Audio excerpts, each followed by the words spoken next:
I've been listening and watching a bunch of your interviews, and you did something when talking about this album, which really kind of surprised me. Was in two different instances, you actually mentioned Broadway shows. Yes.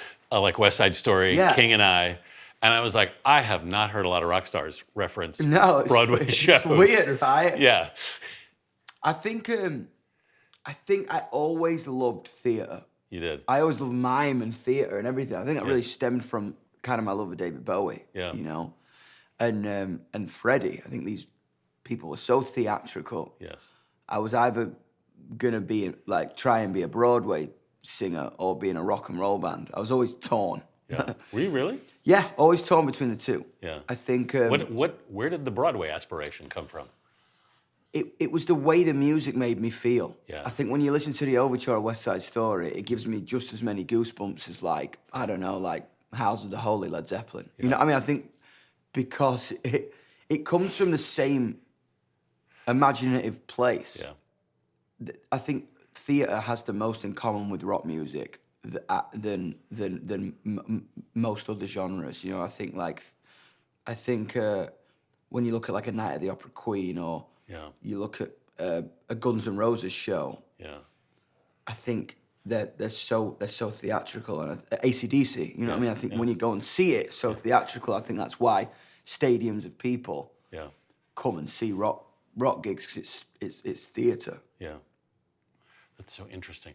I was into walking into a room and being transported into another world. Yeah. I just loved that idea of like, right, 10 minutes before I'm out on the street with my mum, and it's cold and I've got school tomorrow. Yeah. And then 25 minutes later, I'm in New York in the 50s, and I'm like, this is sick. You know what I mean? I think I was always, I spent a lot of time as a kid in my imagination. And so I really love like war movies, and I really love like history. So I think going to see theatre, I loved being immersed in something else, even though I knew it was not real. Yeah. Did you like being inside your own head? I think so. What did you do with that when you were a kid? With a mind that was turning like that? It was hard, I think. I think a lot of people saw me. People either loved me or saw me as a distraction or naughty or a problem. Yeah. You know what I mean? I think it was kind of like my drama teacher, my history teacher loved me because I was anything, or my music teacher, anything I was immersed in. Yeah. I just couldn't put the pen down. Yeah. But I think when you're a louder-than-life character, it was a lot of questions and a lot of opinions. I was always Marmite. I think you either love me or you hate me. Yes. I'm quite like that now, I think. You know what I mean? People like you or they absolutely don't. How do you feel about you? I think same. Some days I'm like, I hate you, and some days I'm like, you're all right. You're too much. That's the battle I face. We all face a version of that, 100%. I think. It takes a lot of nerve to start an album these days with a 9-minute song. Yeah. But I love it. I mean, I love it too. I mean, my record company didn't. It went green. When I walked in, I was like, right, I have an idea. Really excited. We're going to start with a 9-minute transitioning opus. It's going to be an opera. And they're all just like, what? Why? I'm like, I just think that was actually the last song that came off the album. I was listening to it and I'm like, it's almost great. Yeah. It's really, I love the journey. Yeah. But how do I get from a Yungblud people have known before to this crazy opus that I'm trying to write? And I was like, I needed the glue. I needed an overture. When I think about theatre, I was thinking about all that Bernstein, Sondheim stuff that like almost builds the world around you. Yeah. And it had to be first because it was rock. This album is rock. I think for the past, I grew up in a guitar shop. I love rock music. Yeah. It's been my education. I was like, every aspect of it fascinated me. Yeah. But for 6-7 years, I've almost had to twist it to get it onto playlisting or radio. I've had to almost like turn the guitars down and put hip hop beats on top of rock music. When with this album, I'm like, no, we're going straight, throw it at the wall, rock. Yeah. So I needed this adventure. And I was like, I want to start it by this 9-minute crazy mad song that I really think sets the stall for this album, going into the film, going into the tour, this elongation of the imagination instead of it being like just dopamine hits of like, I was kind of bored of like jingles. Songs at the minute are jingles. It's like selling toothpaste. It's like, ha ha ha ha ha. Yeah. And I was like, let's do something mad. Let's do something that we shouldn't do. Let's do something that's almost like career suicide. Yeah. Just to like mess with the system. Yeah. And then it happened. And it was cool. And now the label love it. It's funny in hindsight. Like, I'm so happy we started with a song. I'm like, hang on a second. I remember that first meeting. You're like, everyone just like, hey, what are you thinking? And I was like, I don't know. I think when you approach an album from a purist mentality, I think that's when people truly understand it. No matter how mad it is, people can fully go, I hate that or I love it. Yeah. They're not on the fence. They're not like, it's all right. Yeah. It's the worst thing ever. Yeah, it is. It could be when you make art, isn't it? Yeah, it's all right. It's all right. Instead of like, I hate that. Yeah. Like, cool. Or I love that. I'm like, cool. You want some kind of reaction. 100%. Yeah. So you grew up with music all around you. Was your family playing rock? Where did your love of rock came It was from? my granddad. It was your granddad. My grandfather played keys and Wurlitzer. He auditioned for T-Rex and didn't get in. Really? Crazy. He got down to like the final three. Wow. But he had big curly hair, so I think it like looked too much like Mark Bolan, you know what I mean? And my granddad played rock music and toured in America as a session musician. Yeah. Saved up money and went back to the north of England, because I'm from a place called Doncaster, which is smack bang in the middle of London and Scotland. Yes. So bands in the 70s, 80s, 90s, whatever, there were no music shops in the north. Yeah. So on the way to Scotland, if they broke strings or wanted to buy a guitar, or if you like want to buy a new amplifier, if you're a successful musician, you had nowhere in the north. So my granddad saved up his money and started a guitar shop. Right. What was it called? It was called Music Ground. And then my dad grew up within that shop, and my dad is the most unmusical person ever, but he's obsessed with guitars. Yeah. He can tell, he's like an expert, he can tell you when it was made, how many drugs have been sniffed off it, what bodily fluids are on it, anything, you know what I mean? Yeah. He can tell you absolutely anything about the instruments, obsessed with guitars. And then I grew up, 6 hours old outside the hospital. Yeah. They took me to my dad's counter and put a Beatles ukulele across my knee. So I grew up in a guitar shop. Yeah. And it was the guys in the shop really that would teach me about like Screaming Jay Hawkins and Bo Diddley and Muddy Waters and how that became the Stones and the Beatles, and then how that became Oasis and Pearl Jam and Black Sabbath and everything. And rock music was really like kind of a big education of mine in a guitar shop, but I didn't want to sell them, I wanted to play them. Right. What were you thinking growing up in Doncaster? It was strange because I was very much in this unorthodox rock and roll world of in a guitar shop. Yeah. You know what I'm saying? Like family business, cash in hand, old as soul, because I was 7 hanging around with like 18 to 45-year-olds who were working in the shop. Right. And then I had to take that mentality to school. And school was obviously a lot more, very English kind of second name, Harrison. Yeah. You know what I mean? Yeah. So I think I had this like rock and roll Saturday job. Yeah. And then it would bleed into everyday life. Were your friends playing rock and roll? No. Yeah, a lot. They were. Some of them were? What we did was, there were 3 music venues in Doncaster. There was the Leopard, there was the Vintage Rock Bar, and then there was the All Cross. We never really played the All Cross, but there were 2 venues. Yeah. And all our mates' bands would play every other Saturday, and we'd all come to the gigs. Did a career in it seem possible to you there? It's so funny. Sometimes people criticize me because they believe that growing up in a guitar shop gave me a leg up. But it was weird because it was actually like the graveyard of musicians that tried and didn't necessarily make it. So it was quite a negative connotation towards me. Yeah. Even giving this a go, because it's like, don't want to do that, man. It's like, broke us all, kind of. You know what I mean? We tried that and it was brutal. Yeah. But I was always, in any aspect, wanted to be an entertainer. Mm-hmm. I had to do, I had to do it. I think in any capacity, I wanted to be on stage. Yeah. That's interesting. When did you first feel that? So people would teach me like The Trooper by Iron Maiden or like Wonderwall or Smoke on the Water on guitar. Yeah. I remember being in the shop, playing that, and then getting the validation of like my Uncle Shay and being like, whoa, that you played that really good. Yeah. And I was like, that feels good to kind of play something and have someone be impressed by me playing something. Yeah. But then I remember like school production, they were doing Hairspray or something. Yeah. And I was like, all right, cool, that'd be cool. Yeah. Auditioned for that, went on stage, had a tiny part or whatever because I was only young. But I remember like being in front of like, I don't know, 200 people. Yeah. And being like, whoa, this is cool. Yeah. And like feeling the buzz after it and like the heart palpitations 2 minutes before the curtain opens. I was like, whoa, I kind of became a bit addicted to it. How did you decide what you wanted to write about? I really think Yungblud came out of a place of me and my friends feeling really unrepresented when I moved out of London and Brexit happened. Right. And I think it was almost a massive generational wave of where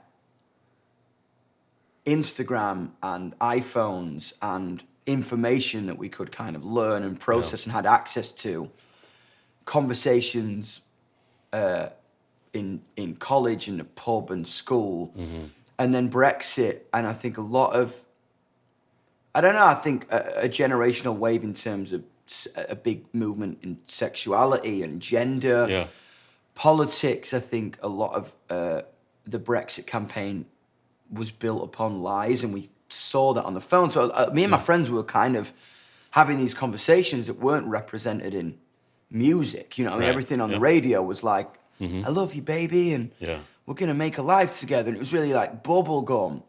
And I remember going out to London and meeting music people. I moved out of London at 15. You moved to London at 15? London at 15 years old, Yeah. What made you move to London at 15?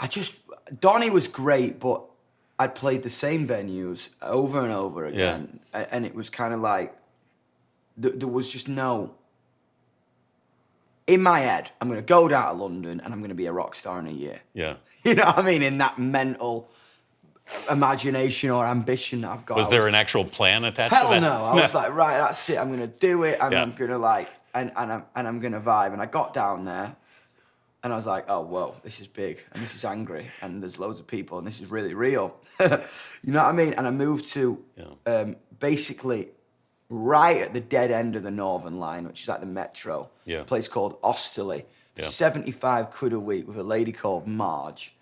She had loads of cats and she'd make lasagna every night for free. Not bad. No, it was all right, man, because all I wanted to do was spend my money on beer, gigs, and this rent. And I think I started to have these conversations with 16-year-olds who were a bit like me, you know what I mean, like arty, kind of 16-year-olds with a lot to say. And we didn't feel represented musically. I think we were listening, like anything I felt represented by was like 40 years old, like the Sex Pistols or the Clash or early U2, you know what I mean? I think that's what I kind of felt represented by. So then Yungblud came about just by me writing songs, and I literally just started talking into my iPhone about things that me and my friends would talk about in the pub. And I had obtained a following in the Netherlands. No one cared in England, but the Netherlands were the biggest rock band in the Netherlands within 6 months. And I was like, wow. You know what I mean? We were trying to get signed and all that. What do you think the Netherlands locked onto you? I don't know, man. I think, can I tell you what? The Netherlands and Australia, and Berlin, they're genuinely cool people because they don't necessarily follow a trend. You know, in the UK and the US, we're always kind of a little bit like, ooh, this magazine said this, or this outlet said this, so maybe I should check it out. In Berlin and the Netherlands, I think people genuinely go to gigs on a Friday night to find something new. I think it's very rooted in the culture. And when you go to like a German festival and you walk into a dance tent, you haven't seen anything like it, man. It's basically just like arseless chaps and flamingos, and everyone's kind of like, yeah, man, I'm into it. Yeah, I mean, and like I think here everyone's like, "What is that? What is going on?" But I think they're a little bit more open. I think Yeah. to a new, I don't know, man, a new idea. So it was 6 months you said, but when thing you sort I of remember it was about. did you release an album? No, I was 16. I met my guitar player Adam. Yeah. We moved in, and my drummer Mikey. Yeah. We moved into a 2-bedroom flat. Adam lived in the living room. Yeah. In Clapham South, and it was pretty terrible, to be honest. Like live wires on the wall. Yeah. And we were like, right, we're gonna give it a go. And it was about, I would say it was about 7 months, and we started getting traction in Holland, but no one would write about us in England. So we were just like, kept going to the Netherlands. Yeah. I'm like, we're just gonna be the AC/DC of the Netherlands. All right, fair. No one else cares. I'm down. Just moved to Amsterdam, and There are worse lives. I'm telling you, man, I said, eat cheese. You know what I mean? I was like, whatever. We'll move to Amsterdam and eat cheese. And then I remember what was crazy. A guy called Grant Owens in LA had this show called We Found New Music. And he was listening to Dutch radio. And I'm on Dutch radio talking about whatever I'm talking about. Yeah. And he says, yo, I really think you should come to LA and play my night. And I go to my manager, I'm like, please, Dad, let me go to LA. And he says, all right, cool. Why don't we take a trip via New York first, do a bit of writing to make it economically worth it. Yep. And I was like, all right, cool. So we go to New York, and I take my mate Emmett, and I was writing with a guy called Dave Katz, and his studio was in the Universal building in New York City. Yeah. And I had this Irish friend who was an assistant to my managers, and this guy could get us into any nightclub, I'm telling you, just got that Irish, like. Yeah. So we pretended he was my drummer. Yeah. And when you go to the Universal building, you get these stickers that expire after 12 hours, probably similar to you. Yeah. You get a sticker that expires. And he rode the elevator all day pretending to be my drummer in the Universal building, and walked into buildings like, yo, you heard this Yungblud kid? Yeah, he's blowing up outside the UK. I'm telling you, it's like rock music. Irish, right? Selling it. By the time we get to LA, I have 7 major labels sat on the front row of this showcase. Yeah. And we got signed that week. It was pretty crazy. So from being massive in the Netherlands, we got a deal with Interscope Records. Yeah. Pretty crazy. How did you pick the name Yungblud? I didn't. It was my manager. I was the youngest person on my management roster, and I thought Dominic Harrison was a bit polite for what I was writing about. And he was like, all right, Yungblud. He just called me the Yungblud every day. And I was like, that sounds fun. Yeah. And you don't really think about it, do you? You know, when you're like 18, you're just kind of like, yeah, that'll do. And I took out the O's because it looked too polite. And Y-U-N-G-B-L-U-D, double the U, double the flavour. Yeah. I was like, all right, that seems cool. Because you don't expect 7 years later to be in New York City on the news. Yeah. You know what I mean? I just think it sounded good, and it sounded like this. It sounded like this new, fresh take on an old ideology, which was rock music. Yeah. And I was like, this feels. I don't know. It felt exactly. It encapsulated everything I was at that time. I was like the Yungblud in this new, with this new idea. Yeah. And that's what I thought I had. You know what I mean? Yeah. I know people have asked you over the years that when you get older, how do you call yourself Yungblud and all that? Funny. But you know, if you get big enough, nobody cares. That's what's interesting. I remember in this life, in this career, the things I've ever mainly got insecure about. Yeah. I didn't even know about myself. I read on the internet. I'm like, wow, is that what people think about me? You know what I mean? Yeah. And everyone was like, how are you going to be Yungblud forever? Yeah. And that at the end of the last album, going into Idols, I really started to fall out of love with the name, because I was like, that started to play on my mind. Yeah. And I don't know, I think this staple of youth that I had become was almost used against me for an older generation. They were like, oh, I can't like that. That's for the kids. Yeah. And I was like, no, this is for everyone. I really wanted this thing to be this community for everyone, no matter what you are, you know? So that's why I started the festival. Right. Bloodfest, yeah. Yeah, I started Bloodfest because I was like, I want to almost put everyone in one place because I was completely lost, didn't know where to go. And I wanted to almost like take stock. And How were you? You've used that word "lost" a bunch in interviews I've heard. How did you feel lost? I think I was completely out of control and swamped by opinion. When you start this at 18, you're so full of hope, ideas, energy, fearlessness, just like, this is what I have to say. You don't expect within a year to go from 50,000 followers on Instagram to 2.2 million within a year. You're like, whoa. Yeah. And the initial culture is all positive. Oh my God, I relate to you. This is, but, and then the mainstream gets involved and starts to question integrity. Where did it come from? Why did it get so big so quick? Blah, blah, blah, blah, blah, blah, blah. And for a 19, 20, 21-year-old, I found that really hard to handle. Yeah. Because I'm like, what do you mean you think I'm inauthentic? I'm just being who I believe this. Yeah. And you're not jaded yet. You Right, know what I mean? As right. a kid, you're so full of positivity and you think the world is gonna love you and the world's a great place and everything's fun and it's only rock music, so it's Right. just gonna, you know what I mean? I think, But you're also 18 years old and you're really not sure who you are yet. yeah, I need and I think you're down to experiment in Yeah. every facet of your life. Yeah, 'Cause which you you're supposed to do. Which you're supposed to do, genre-wise, music-wise, everything, clothing-wise. Sometimes I look back at my outfits, I'm like, what am I wearing? You know what I mean? I'm like, what are you wearing? Yeah. But then I hit like 25, and that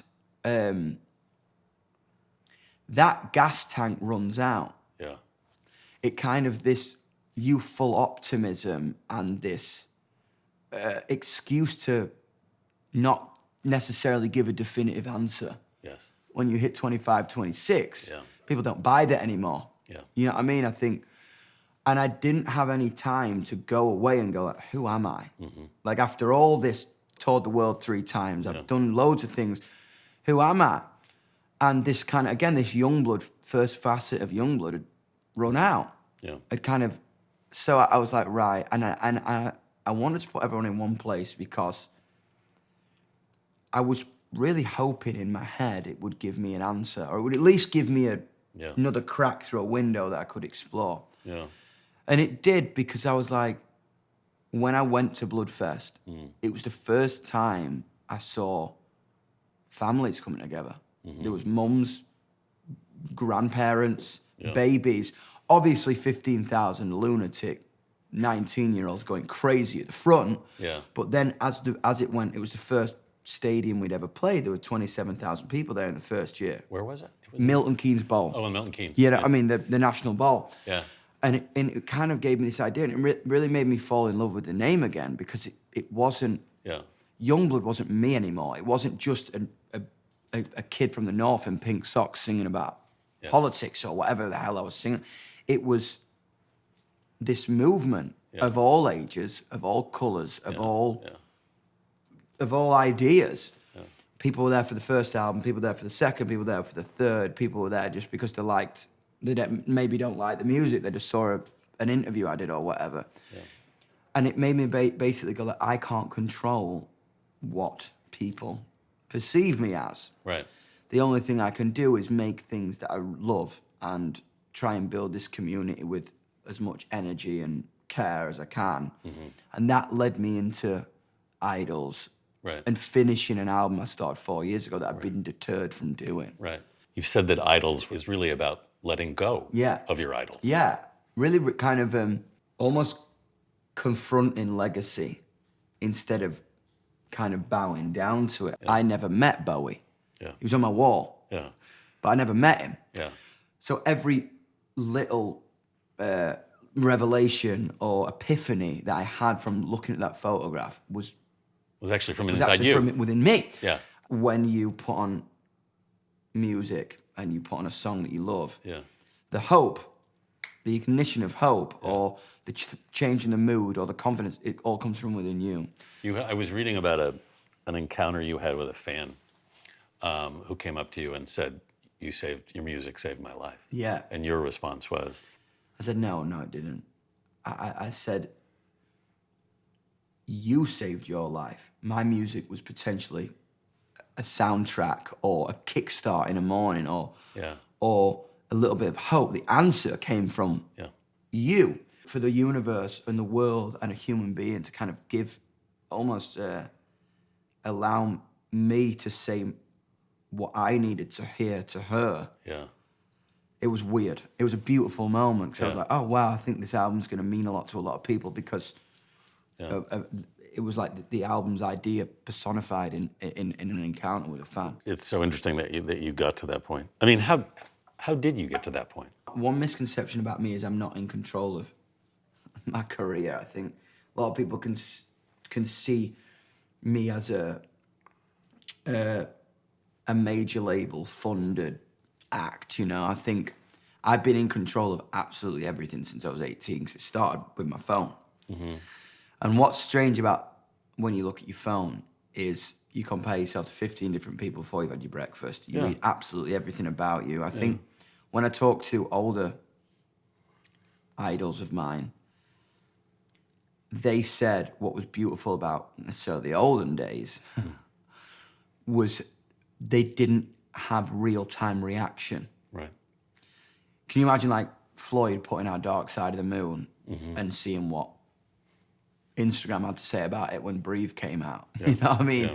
They didn't have real-time reaction. They could there's a Frank Zappa quote when it was like, when labels in the old days would just throw money at something and just not get involved, it was a lot purer because the artist got to see through the idea. Mm-hmm. And I think what kind of got me to this point, I read every opinion, and on social media? On social media, from a label, from every aspect of my life, I would listen to what everyone had to say, because ultimately, all I've ever wanted to be was liked by everyone since school, you know what I mean? Yeah. And I think that was what I was craving, and it really led me into a downward spiral because I was completely out of control. Everything that I thought about myself was a reflection of something I read. Yeah.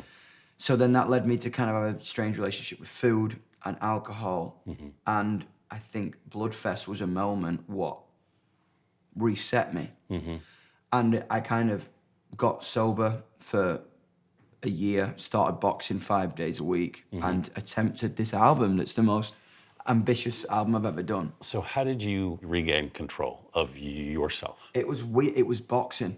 Was it? It was so weird. I tried therapy, but sometimes that works for people, and I would recommend it for some people. But sometimes it felt like I was doing an interview. Yeah. You know what I mean? It was like, talk about this, and I would fall into, I don't know, preconceived scriptures that we all have them. You know what I mean? Yeah, we do. Yeah. So then I was like, and I found, I knew something had to change. I was like, I was using alcohol and food as a means to control. It's the only thing in my life that I had control of. Like, I'm going to eat this big plate of food, or I'm going to drink this till I get completely blackout, because I had control of it. Right. And then I went to a gym, and I met a producer called Pete Berg, and he has a British boxing gym in LA, and I love a British cliche, me. A British boxing gym in LA? Exactly. I was like, I didn't know there was such a thing as a British boxing gym. I fully agree with you, and I was like, wow, what? And I just fell in love with boxing. Yeah. I figured out when I went there, I would address inner aggression, inner trauma, within my own head while I'm in a ring, and it was the closest thing I'd ever experienced to being on stage or anything you navigate as a successful musician. How did that work? I mean, it was crazy. It's like he started me sparring within 2 weeks. He was like, we're gonna fight 2 days a week. Right. Because when you're in that thing, I wasn't doing 12 rounds, but I was doing 6, right? If you waste your energy too quickly, you're gonna get hit in the face. Yeah. If you let your guard down, you're gonna get hit in the face. Yeah. If you let your anger or your aggression or your emotion get the better of you, you're gonna get hit in the face. And it kind of taught me this thing about navigating this dance. It's like you have to commit to your choices. Yes. You have to watch what the other person's doing. Yes. And you have to remain grounded and feet planted. And it just taught me this whole thing about navigating rock music or navigating. Well, it gave you it gave you a personal lesson in self-discipline. Exactly, and it gave me this. I can't be out till 4 a.m. because tomorrow morning at 9 when I'm in the ring, I'm going to be throwing up because it's the hardest sport in the world. And there's also this level of respect in a boxing gym. No matter if you're amateur or you're a pro, you walk in and you say hello to everyone. After a world of judgment and a world of noise and a world of kind of wasting my time, learning nothing, I'd been catapulted into this new obsession and this new hobby that was all about respect and all about humanity and all about being in the center of your head. I think like when you kind of go into a boxing gym, it's like when you spar with someone, it's the most honest conversation you can ever have. And you're literally like trying to punch each other, but when the bell goes, you have to look each other in the eye and say, thank you. It's weird, but it was the craziest turnaround that I've ever, and I did not think I'd be a boxer. I'm like Billy Elliot, you know what I mean? Like theater, rock and roll to boxer. I'm like, all right, in reverse. Do you know what I mean? I was like, all right, cool, and I love it. And I think was it immediate? Yes. Yeah. I tried to take my friends, they didn't like it. Because I'm a deeply aggressive person, not like angry, but in terms of when I'm on stage, I'm aggressive energetically. And I've got ADHD, so I think if I don't use up my energy, it turns into anxiety, or it turns into my mind moves too fast. So when I can get if I can get 30% of my battery bar out before 11 a.m., I'll have a good day. Do you know what I mean? I know exactly what you mean. It's bizarre. No, it makes complete sense. Because then you're just not having these weird, unnecessary thoughts or twitching. Your mind doesn't spin quite as fast. No, it's like, and the vibe is like because every vehicle of my business I run, when I'm trying to lock a lineup for a festival, and you lock 5 acts and then 3 drop out and then 2 more come in and then 2 drop out and then you've got a clothing line and then you've got an album to finish and videos and and when I can kind of, I'm like, everyone's like, I need an answer from you. I'm like, right, give me 30 minutes and I go get on my punch bag and I come back with a rational answer. I don't answer for example, say like something doesn't go my way, I don't react emotionally. I try and react pragmatically and go, okay, what's the solution to this? Because there's always opportunity in disaster. You know, I think that's one thing. Me and my manager are really close with, my manager Thomas. That's that kind of our motto within. Because my manager found me at 15 in London. And we built this thing together. Completely from scratch. And I think every time we've had disaster, we've got bigger from it. You know what I mean? It's weird. That's where you get tested. Yeah, I just think that's where you learn. Like, if you fail 10 times a day and succeed once a week, your success will be exponentially. Well, I heard you say bigger. that, and I love that because it's true. It's like it's interesting the way the world is now as well. Well, it's like what I always said to my son. I'm like, I don't care if you fail. I want you to fail. Yeah, that's where you're gonna learn the most. Yeah. My vibe is like, and what's strange about the internet is, with 15-second dopamine hits and videos, you don't get taught about failure. Everyone's always at the end goal on the internet. My vibe is like, you will not you will not appreciate what you have unless you've failed at it so many times. That's absolutely true. It's like everything. And that's longevity. Was there a particular failure you had that you feel taught you the most? I think it was my last the album before this one, Yungblud, was letting everyone's opinion come into play. And it was weird because I was in New York. This album came out, it went #1 in 7 countries, and I failed because I compromised. I made an album that was somebody else's opinion of what I should have made. And almost, I think, by being backed into a corner so hard, I almost made a caricatured version of what young people wanted Yungblud to be, instead of going like, where am I at? Truthfully. And I think it was the biggest lesson in failure that I'd ever had, because when you make an album with your head people are always going to intellectualize your art, right? People are going to give you good reviews, people are going to give you bad reviews. When you make it with your head and you try and do something and then people pick it apart, you kind of get stung harder because you're like, oh, they caught me. Yeah. If you make it with your heart and you make it with everything you've got and people hate it, you're kind of like, well, I can't really do anything about it because this was truly a emotional gurgitation coming out of my body. It was absolutely genuine. It was absolutely genuine. And if you don't, and that it's interesting, like last week with the VMAs when we did that tribute to the boss, to Ozzy, I gave that everything I could for him. And I think so this time when I read the reviews on the internet, people loved it, people didn't. I just tried my best to do that for him.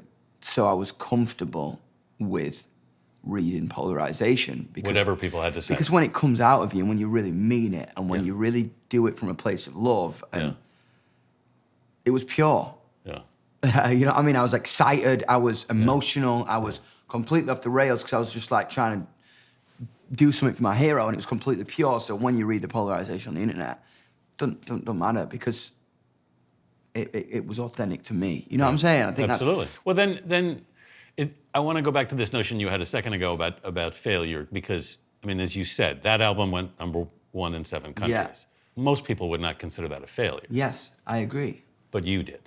I did because it wasn't for the right reasons. Right. I think with it all, it's the craziest thing to look at yourself in the mirror, and it does often perplex people. That notion of, oh, I just knew it would start well and it wouldn't last because it wasn't 8 layers, 9 layers deep like the other projects were. Why the first project was so deep because I made it for myself. Yeah. Because no one cared. Yeah. You know what I mean? No one was listening to it. So with Idols, I had to really go. And then Weird. You had to find that guy again. I had to find that guy again. Because the first album you make for yourself. The second album, wow, look at all this. These people love it. I'm just going to throw paint at the wall and explode with expression. Third album, so many opinions get in the way. And then I had to reclaim myself. You had to go back to trusting your own gut. Yes. Which you had trusted in the beginning. Yes. Where did that trust come from? When I was on stage, I made people feel something. In school productions, in gigs. And that doesn't come from a place of like cockiness or arrogance. I just knew that I could make people move, and I could make people jump, and I could make people laugh, and I could make people cry. You knew it because you'd felt it. Yes, I didn't know why. I still don't know why. I just have this thing, how to make a decision tonight when there's 4,000 people out there. I know how to make a move. And I know, I just know how to bring people together. Like I'm good at throwing parties. I'm good at like linking my friends together. I'm like, oh, you should work with that person. You should work. I'm quite good at that. And that was the only. So it was tested. Yeah, it was always tested. Obviously, like when you're in Donny, and you're making 200 people laugh in a school production, applying the same gut feeling to now 10 million followers on the internet and 7 businesses seems weird, but it's exactly the same thing. No, you're right. It's a leap, but it is the same. It's the same thing. It's just like going like, okay, shutting your eyes. The answer's always there. I think in this life, our instinct is the most powerful thing we've got. It's what kept us alive 2,000 years ago. You know what I mean? It's like, and what's interesting is your instinct always reacts first before your brain can process it and rationalize that idea. So my advice to like a lot of new artists, I'm like, when someone asks you a question, that first reaction you get there, do not shut it down. Because often we go, oh, I'm going to shut that down because people might not like it or it might be. That first thing is probably the most pure answer you've got. So like sometimes I'll either write it down or I'll be like, oh, stop. Or I'll tell people to stop talking so I can, like in the studio, it's funny, when I'm making something, I'm a nightmare because I'm like, shut up. Okay, go again. Or, you know what I mean? Or the tape's always got to be rolling because that primal instinct is a thing that a lot of us don't listen to, and a lot of us should listen to more. I think it's kind of because it makes us pure and it makes us truly individual. Yeah. As artists, as builders, as mathematicians, as anything. I think that first knee-jerk instinct is the magic. I want to ask you, you brought up Ozzy, and I want to ask you about Ozzy Yeah. in a minute, but let me go back to a couple things that I know you've talked about in the past.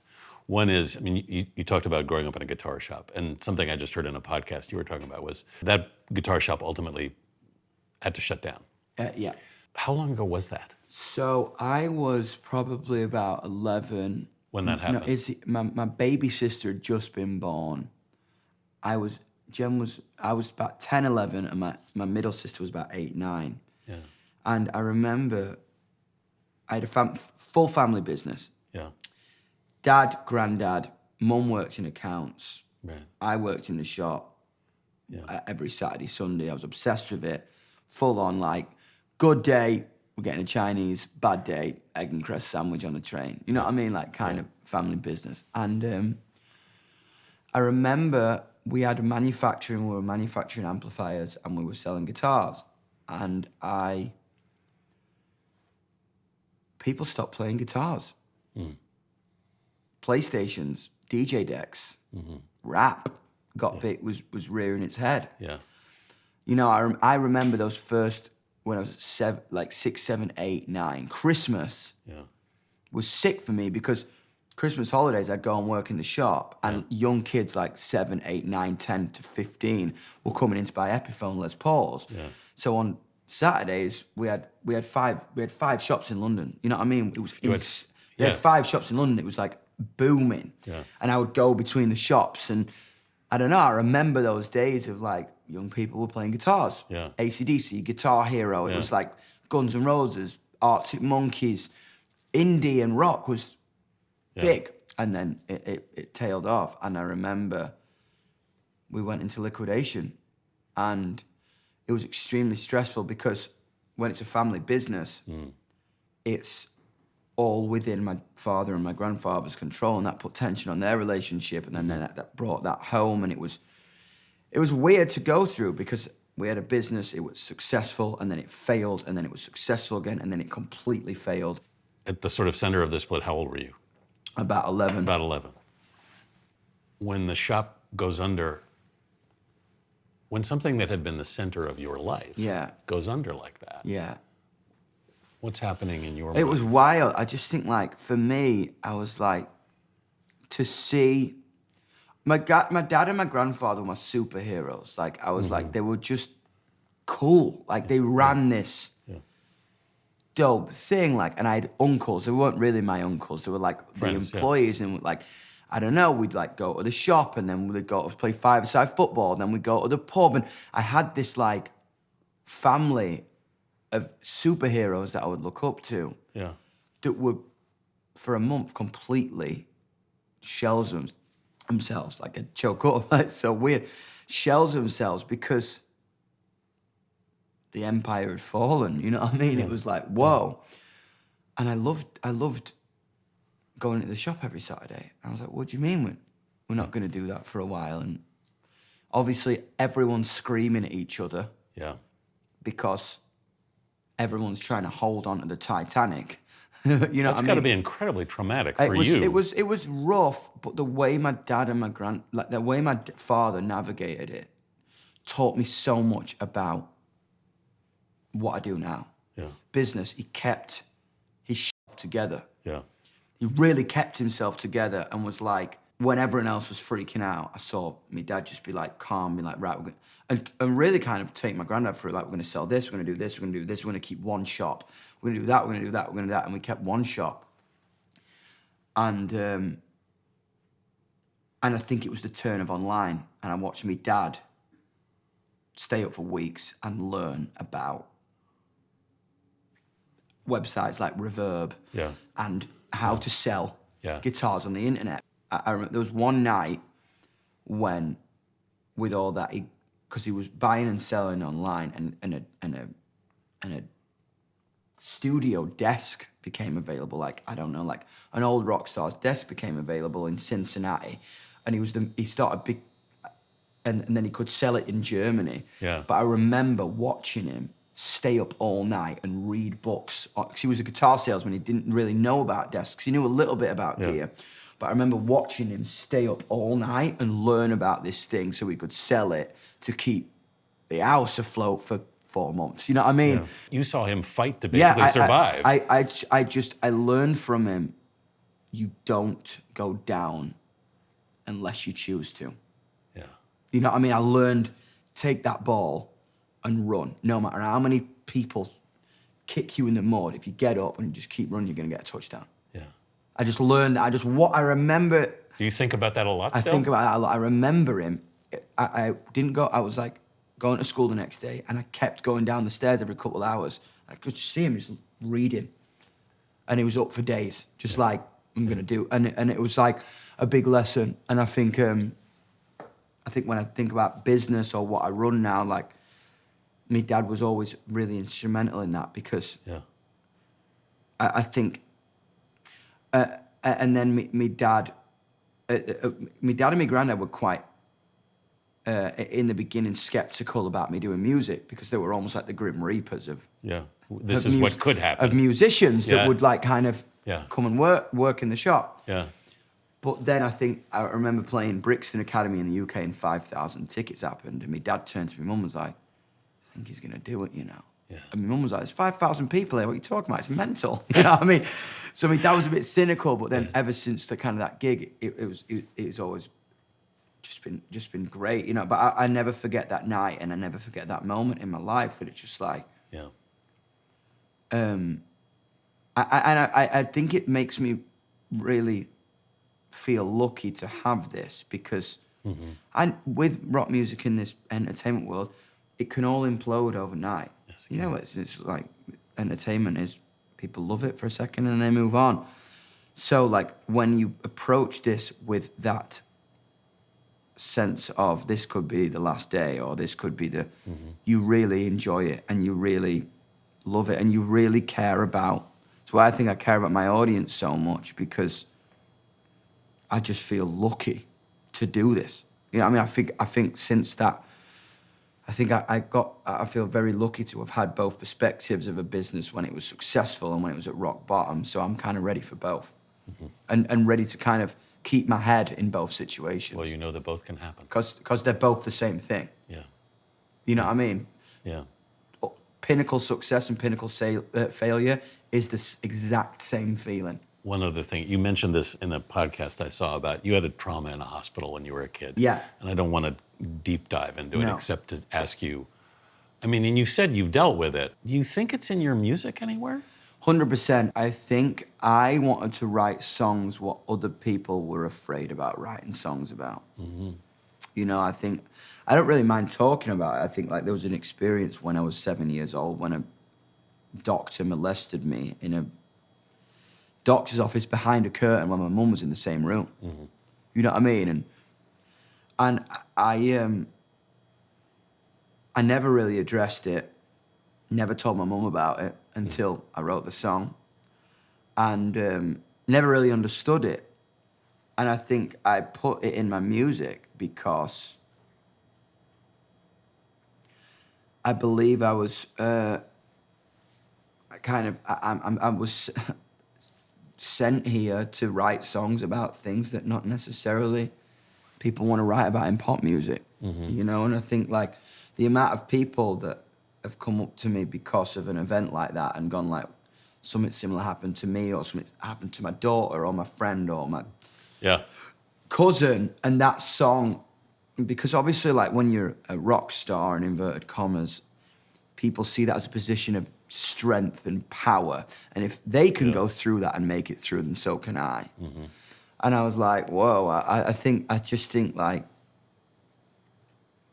if you wear your trauma or your insecurity on your sleeve and you say it first, and no one can sting you when they say it to you. Right. You know, so this is who I am. This is what I've been through. So that you know, remember that film 8 Mile of Eminem? Yes, When he yes. goes, well, I am from here, and this did do this, and this is where I came from.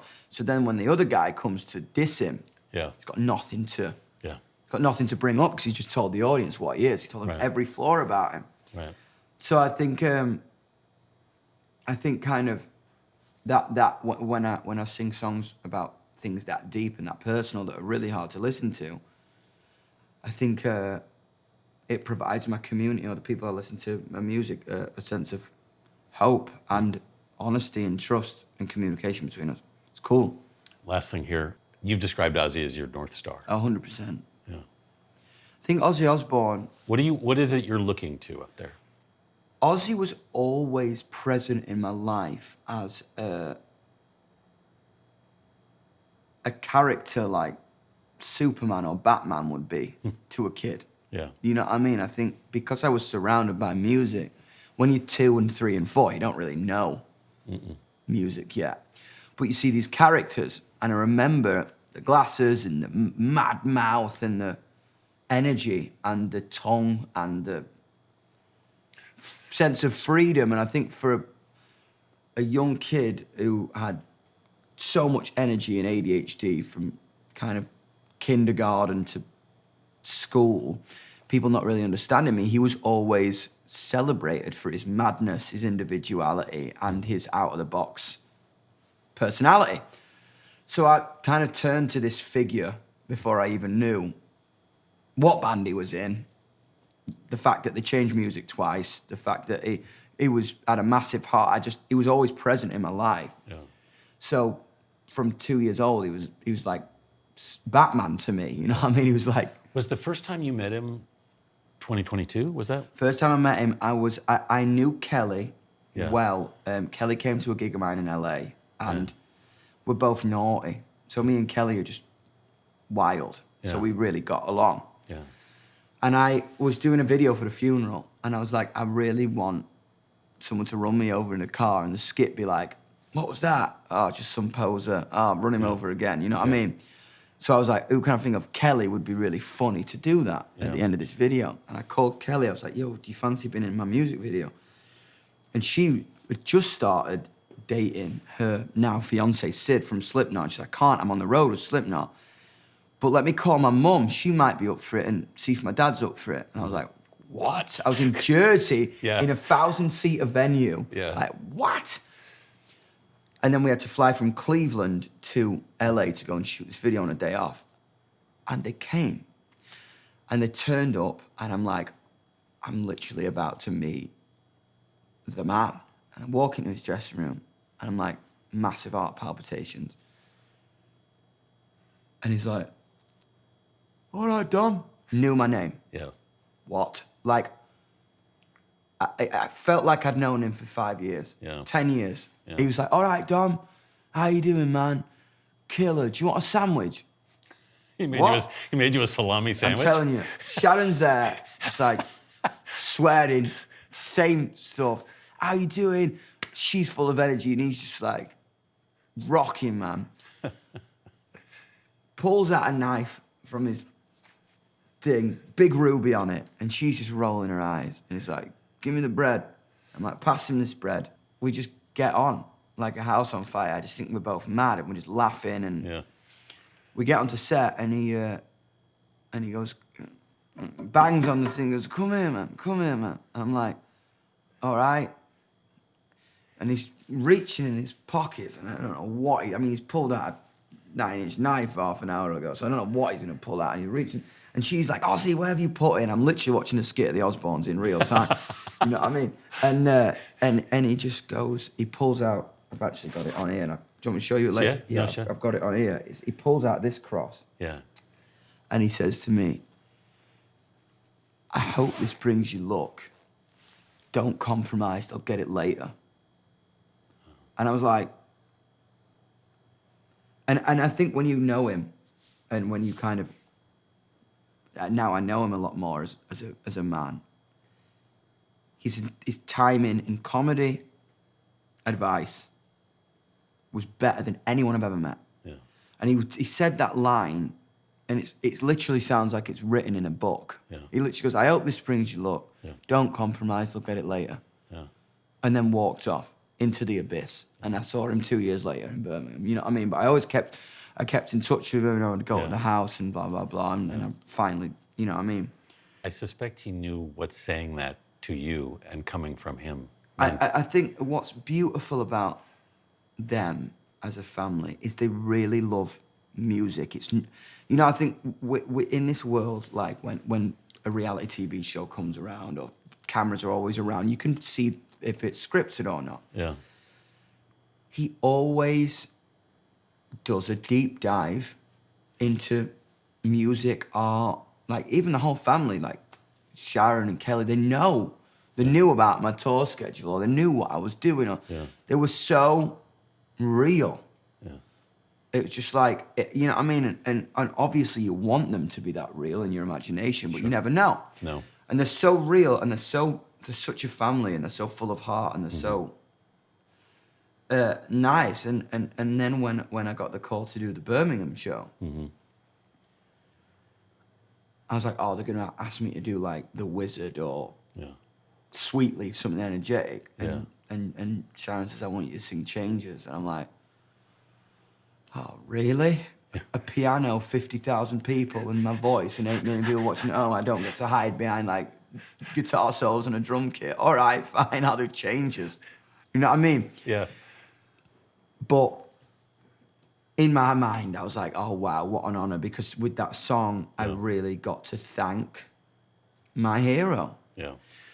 And I pull up to Birmingham, and I'm in a backstage room. It's kind of similar to this, and there's James Hetfield's over there, and whoa, that's Chad Smith, and whoa, that's Zach Wilde, and there's Geezer Butler, and what, Bill Ward and Tony Iommi, and I'm just like, Travis Barker, everyone that's been on my wall as a kid, or I've watched on a TV screen in my dad's shop, or I've like talked about, or I've seen him at Download with the guys from the shop. Yeah. Is in this room, and I'm kind of like the Yungblud, like in this room, like what? How the hell? How did I get in here? And then I see Ozzy before the gig, and I made him I wanted to make him a necklace to return a favor. So I got my friend who makes gold to make him another cross. So I was like, can I give him? I said to Sharon, I've got him a present. So because it was such a whirlwind, I didn't want to. It was like it was his last, you know what I mean? It was his last show, so we had everyone to talk to. But she got me 10 minutes with him, and I got to give him this gift that I made him, and sit with him, and I could tell he was nervous because obviously, like, his health was getting worse, and he wanted to get up there and go and do the Aussie thing, but he was kind of had to do it in a chair. And he's like, you done a sound check? And I was like, yeah. So we did that, and then we got to the gig the next day. And it's the biggest moment, I think, of my life as a performer, because obviously it was the most high-pressure situation, because I felt like I was walking into an audience that a lot of them didn't know who I was. Yeah. Some of them probably didn't like me because I'm quite polarizing in the rock community. You know what I mean? Some people love me, some people don't. Yeah. And it was the first time I think my mind went quiet, because when I'm on stage, I'm so like, oh, there's that person there, and there's a sign there, and there's lights, and like for an ADHD person, when I'm on stage now, I'm like, bing, bing, bing, bing, bing, bing. You know what I mean? I'm like, Roadrunner. But it was the first time everything kind of went away, and I learned how to sing to one person. Yeah, because you were singing to him. Because I was singing to him. I was like, thank you for the ages between 2 and 13. Every time someone misunderstood me or someone kicked me into a locker, like, you were just... What did it feel like to sing to one person? Probably like a little bit like falling in love. Yeah. Or a little bit like saying goodbye to me grandma when I left her, or meeting my girlfriend for the first time. It was this very overwhelming kind of cramp in your belly, you know? I think, and I think that last bit when I got the crowd to sing was not planned. I remember in the last verse, I was like, I want him to hear them. Yeah. Because it was 3 in the afternoon. Yeah. and he was going on at 7, and I knew he'd just got there, and I wanted him to, the first 30 minutes in his dressing room, to hear 50,000 people screaming this song to let him know how much he meant to us, you know? Yeah. And then I had to headline a festival in Belgium that night. Yeah. So I did the gig, and then I got on a plane and did it, and I had the TV set up in the room, because I'm like, I can't miss Sabbath, man. Like, we weren't on till 11:30 Belgium time, so they went on at like 9:30, so got to watch it, and then watch it back when we got off stage. And then Kelly was like, if someone rings you, it's my dad, 3 days later, and he called me, and he loved the gig, and he loved the performance of it. And he's like, you've got to release it, man. We've got to put it out. And I was like, what about if we do it for charity? So we put the single out for charity. And Yeah. Did he hear you backstage? yeah, yeah. I mean, everyone heard it. It was the most surreal thing I've ever been a part of. I think, like, it was like the closest thing I've ever seen to magic. It was like the roof of the stadium just went, like an army roared this chorus, because they knew it was the last time as well. They would sing that song within any capacity of Black Sabbath being in a mile radius of them. So I think they weren't playing it that night. So, and it's such an important Sabbath song. Yeah. And it just, when this noise just hits you in the face, to be honest, I think they heard it in Manchester, and that's 50 miles away. You know what I mean? Yes. That's awesome. It was crazy, and then to lose him 2 weeks later was just so bizarre. But it wasn't. But it was almost in typical Ozzy way. It was written. You know, he got to say goodbye, and he got to, and it was the whole. It was so beautiful to see, especially right now when that world is so divided. Everyone kind of come together for something, and that was him. It was like, honestly, it was like Princess Diana died. Yeah. The whole world just went, wow, we lost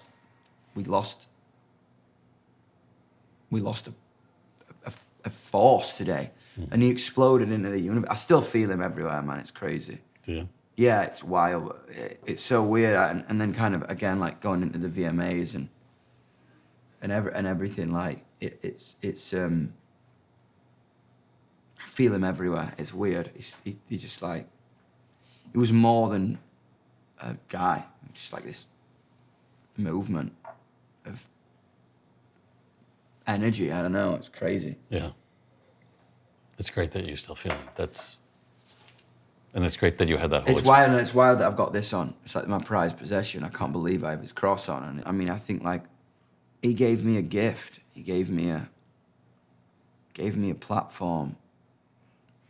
And he gave me a chance to be heard to a lot of people who had already cast me aside or overruled me, I think. Overlooked me, or I don't get that. He kind of gave me a chance to maybe try to convince someone. What do you think he did that?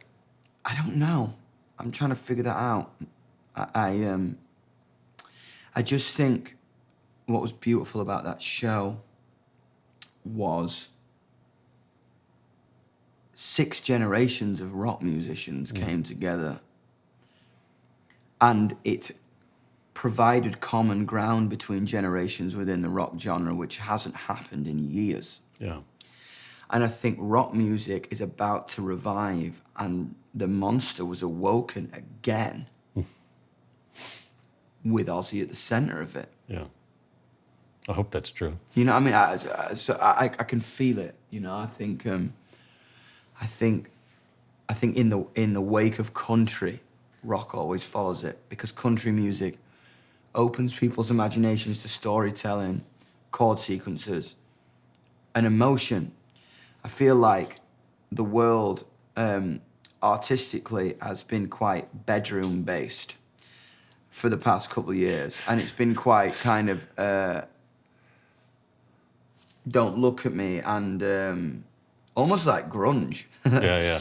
Now I think people want to have fun, and I think at an age of a spectacle is going to come back a bit more, and a bit more danger, and a bit more bite, I think. And I can feel it. I think rock music's exciting in a minute because it's spherical.